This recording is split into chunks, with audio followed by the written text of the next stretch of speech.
जय जगन्नाथ सांग माने Shanta life diaries YouTube channel रे आपण मानकु स्वागत। मु आज आपण मानकु चटपटा अंडार करी रेसिपी बतेबी।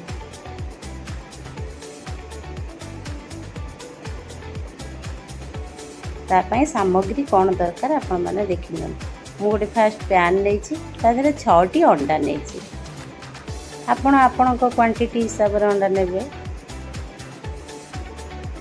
फास्ट अंडा को भल भाव में सिझे नहीं आ तापाई कौन मसला सब नहीं आपण मैंने देख। फास्ट मु मिक्सी जार जीरा नहीं तापर 4टी लंका नहीं आ रसुण नहीं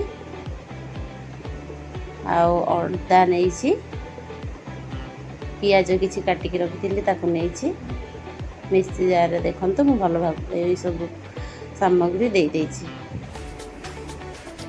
तापर ताकू टिके अल्प किसी मु पानी देकी मिक्सी देखो भल भाव में पेस्ट बन देछि। तापर किसी गोटे बाउल रे दही किसी नहीं आ दही रे मु कौन करछि मैगी मसला किसी देछि आ टिके हळदी गुंड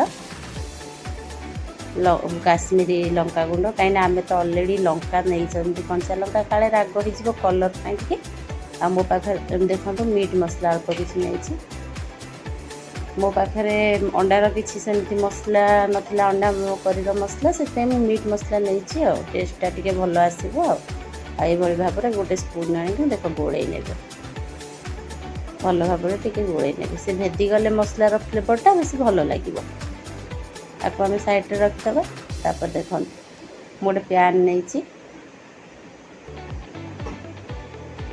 पैन को गरम फास्ट गैस ऑन करेंगे।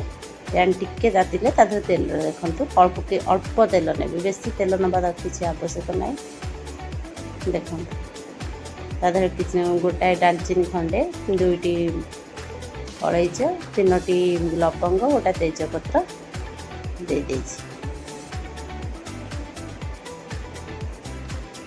आउ किसी करी पत्ता नहीं कहीं फ्लेवर पाई करी पत्ता पकेले टिके स्मेलटा भल आसो आउ फ्लेवर भल लगे खावाई आ पेस्ट आम जो बन के रखीदे मुझे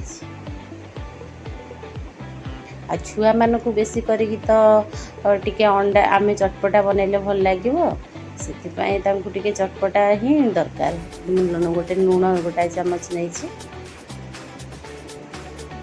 गोड़े ने अंडा को यहीपरी भाव में काटी ने अंडा को आपण मैंने सिझे ही ने फ्राए करेंगे तेरे फ्राए कले अंडा किसी चटपटा आम जो बनवा तार किसी फ्लेवर भल आसो ना। देखो गोटे टमाटर को दे देछि देखो जो पेस्ट बनई दहीर ताकू मसला देकी देदेबा देखो दे बड़ी भाव में गोड़े ने 5 मिनट कषिबे आपड़ टे से पानी की धोईक मसला पानी दे देछि। देखो किसी 5 मिनट गला देखो मसला आमर कषि हो जाए तेल गुड़ा टे तेल ऊपर को उठी जाए कहीं पियाज रसुण आर टे स्मेलटा भी कमी आसला। आम ए कौन करवा तादर अंडा को ऐड करवा टे कषि देकी मसला को तादर अंडा ऐड करदे मसला देखो अलरेडी हो गला। देखो अंडा ऐड कर देछि आ छुआ मान को बेसी करी पसंद आ मो झील को जब एभलिया चटपटा टिके बनईदेव मो झील जमा तार भात रुटी ताकू किसी भी पसंद ना आ जब एभली भाव में बनईदेव ना से फटास कि खाईदेव सब किसी फिनिश करदेव भात रुटी आ टिके अल्प पानी देछि।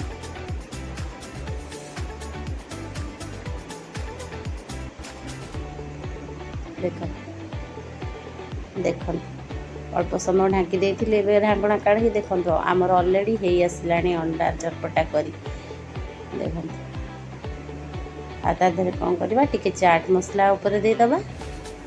देखो चाट मसला मुझे देदेली तापर गोटे लेंबू अल्प किसी लेंबू छोट काटिकी छोटिया पीस लेंबू टिके कहीं चटपटा आम बनवा छुआ मान तो बेसी चटपटा पसंद मैगी मसला हो कि चाट मसला ये सब तो छुआ मान को पसंद ना आम छुआ मान हिसाब से करा। देखो आपड़ ये भाव में बनातु आपण छुआ को खुआतु आ मो रेसिपी केमती लगिला आपण मते लाइक शेयर सब्सक्राइब करी जणेबे।